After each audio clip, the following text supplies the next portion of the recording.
Imaginez, vous êtes en voiture sur l'autoroute et soudain, un voyant rouge s'allume sur le tableau de bord, signifiant un problème de moteur. Quelle est votre réaction? Est-ce que vous allez vous arrêter, analyser la cause du problème ou appeler une dépanneuse? Ou est-ce que vous allez continuer à rouler en masquant le témoin lumineux afin de ne plus voir ce signal? Alors ça paraît un peu absurde dit comme ça, pourtant, c'est exactement ce que l'homme fait avec sa santé au quotidien. L'homme est quand même la seule espèce qui est capable de comprendre la cause de la mort et des maladies. Pourtant, elle choisit quand même l'autodestruction. Alors pourquoi est-ce qu'on préfère prendre l'antidouleur plutôt que de comprendre les causes pour atteindre la guérison véritable? Pourquoi est-ce qu'il est si difficile de changer ses habitudes de vie? La réponse n'est pas uniquement un manque de volonté, c'est plutôt un bug dans notre logiciel. Nous vivons dans une société de l'immédiateté. Si j'ai mal à la tête, je veux que ça s'arrête immédiatement et donc je vais prendre ce qu'il faut pour ça. Je ne vais pas me dire qu'il va falloir modifier mon alimentation pendant plusieurs semaines pour avoir un impact. On a vraiment développé une obsession pour les symptômes. C'est le signal d'alarme. Et l'antidouleur, c'est un peu le drap qui va masquer ce signal sans pour autant résoudre leur véritable problème. C'est donc ici que se joue le drame de la prévention. Prendre une pilule vous offre une récompense immédiate. Par contre, changer son alimentation, gérer son stress, ça va demander un effort plus conséquent et surtout constant. En vrai, si vous faites un peu attention tout le temps, de manière préventive, globalement, il ne va pas se passer grand-chose.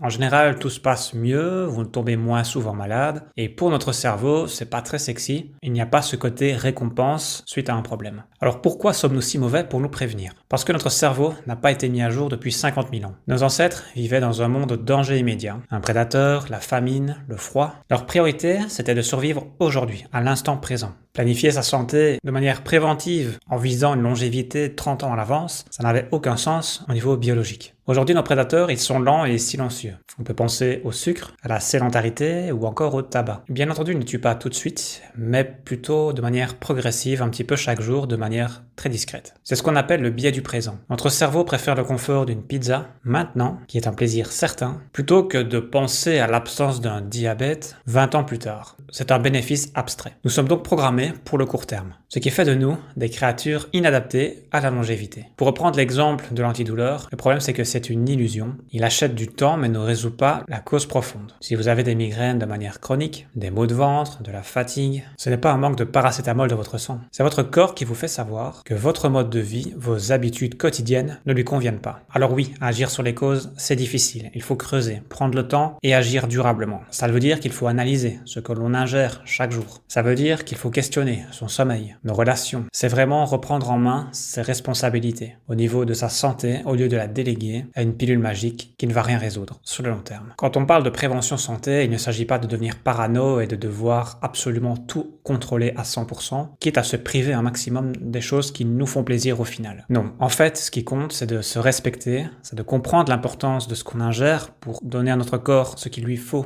pour bien fonctionner au jour le jour, car notre corps est notre seul véhicule, il faut, selon moi, l'entretenir au mieux. Et lorsqu'un voyant s'allume pour nous faire comprendre qu'il y a un petit souci, on devrait plutôt s'y pencher plutôt que de le nier et de le masquer. Car si on n'écoute pas les petits symptômes qui au départ sont plutôt gentils, ils seront de plus en plus forts, de plus en plus douloureux et de plus en plus graves pour la santé, car si on ne réagit pas, le corps va devoir faire passer le message d'une manière plus forte et malheureusement, ça peut mener à des maladies plus graves, alors que si on avait écouté les petits symptômes du début, on n'en serait peut-être pas arrivé là. Alors demandez-vous, qu'est-ce que votre corps essaye de vous dire? Parce qu'au-delà de toutes les informations qui existent, le plus important, c'est d'être capable d'écouter votre corps, de vous reconnecter à ses ressentis et d'être capable de détecter un déséquilibre pour pouvoir agir au mieux. Et si vous n'en êtes pas capable parce que vous n'avez pas les connaissances ou les compétences, dirigez-vous vers un professionnel de la santé qui pourra vous aider à cibler le problème pour pouvoir agir au mieux. Alors voilà, si vous avez des symptômes de manière régulière, n'hésitez pas à me les mentionner en commentaire, je suis assez curieux de voir ce qui ressortira le plus souvent. Merci pour votre écoute et à bientôt.